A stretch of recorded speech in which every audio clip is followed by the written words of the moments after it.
SMCI fell off of a cliff today, and in this video, we're going to cover a lot. We're going to talk about why back in February of 2022, we were talking about how SMCI could be a massive bubble and how we could see what's called a capitulation or a market cycle completely reverse. And that is exactly what has happened on SMCI. We're going to go over that. We're going to talk more importantly now that we've pulled back into this level, that this market cycle is over with, why I think this could actually be the most opportune time to go long on SMCI. And more importantly, why there is a big hedge fund or bull who also agrees with us.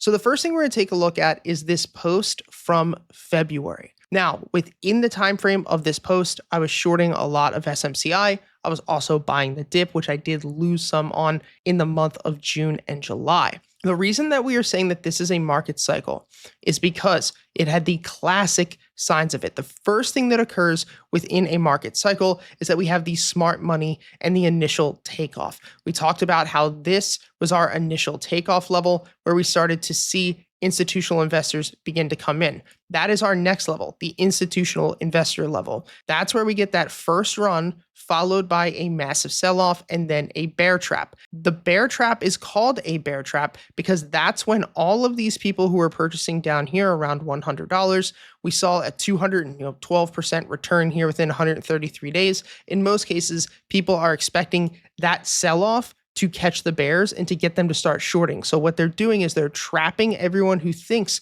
that this is going to sell off. Instead, we get a massive rally for fundamental, obvious reasons. But it doesn't mean that because we have a fundamental breakout or a fundamental reason that there can't be greed, can't be delusion, can't be crazy enthusiasm, because that's exactly what happened here. We moved into the third stage, which is the mania phase. The mania phase is when we start to see the public get into this. The CNBC, every single news outlet starts to carry this. People like myself, I'm just being dead honest, financial influencers or whatever you'd want to call us, like when public traders are talking about it, that is usually a sign that we're in a part of a delusional level in most cases, especially with something like this as price was ripping.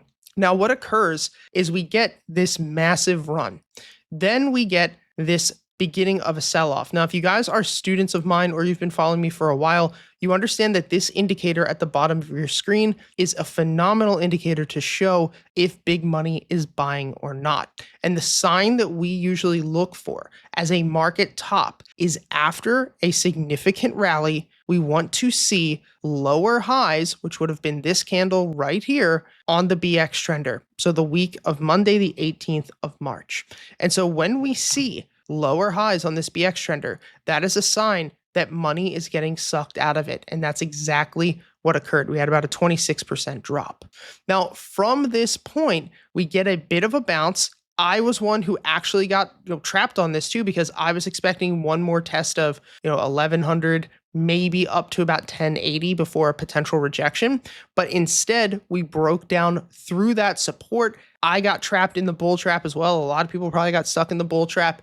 Then we got a massive sell-off, fear, capitulation, and now we're finally reverting back to the mean. Today's sell-off specifically was for a fundamental accounting reason, but I want to talk about now if this is an opportune time to buy SMCI from a technical standpoint. I'm not a fundamental analysis. I don't really honestly care in most cases. I've been doing this for 9 years. I'm a quant trader who trades entirely off of data and, more importantly, real-time money flow, because all of these indicators are great, but at the end of the day, it's all lagging information. If you guys look at this structure of NVIDIA, the market bubble that we talked about, the area that price will normally sell off into is called the golden pocket. The golden pocket is the level on our Fibonacci from the 0.618 down to the 0.786. Most financial investors and analysts are taught that this is the institutional level to begin buying.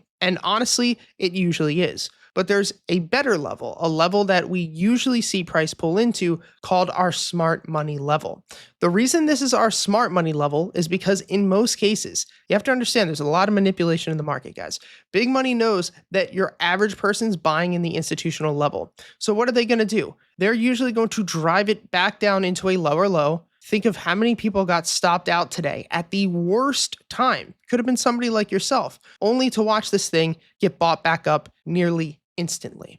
So in most cases, that smart money level is going to hold. I'll show you as an example here on NVIDIA. If we look at most recent swing low to most recent swing high, that institutional level held did not come down to touch the smart money level. However, something like ARM, if we go from swing low to swing high, you're going to notice here that this actually came right in to that smart money golden pocket level and bounced. And so understanding market structure and the fact that SMCI is now within this level is a very good sign. And more importantly, the fact that it got bought up today, the fact that we bounced and now the weekly is holding over $400. And that's going to move us into our last aspect, which is this unusual options flow that came through today. You're going to notice at 1244, which was basically the bottom, we saw a whale slip in under the radar. Normally, something like this would trigger an alpha gold alert. If you're somebody who wants to learn more in depth how to read these flows that I post on my X,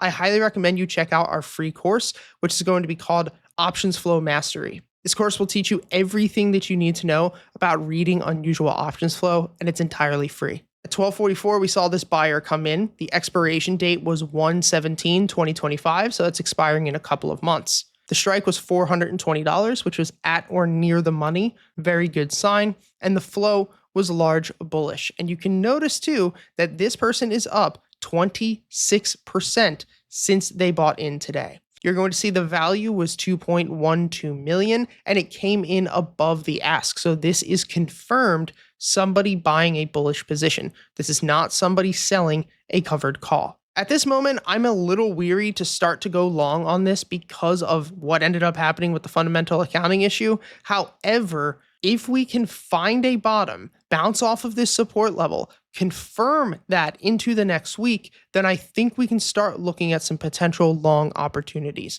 But if you're somebody who believes in this company long term, this technically is the sniper, the pinnacle long-term entry level. Because from here, price back up to all-time highs, even if it takes 140 to 200 days, that's 150%. Breaking stop loss level of about 270 would be 35%. So you're looking at about a 3-to-1 risk versus reward. Let me know what you guys think down in the comments. If you want to get access to all of my indicators and learn to trade just like me, go take all of our free courses. The market bias course will show you how we are able to make over $600,000 in the first 6 months of this year. So far, we're up to 1.4 million using only the market bias and the BX Trender, which you guys see me use each and every single day. And if you want to get access to all my real-time trade alerts and our private Discord community, you can join our mentorship group. The link is in the description. Thanks for all support. I'll see you next time.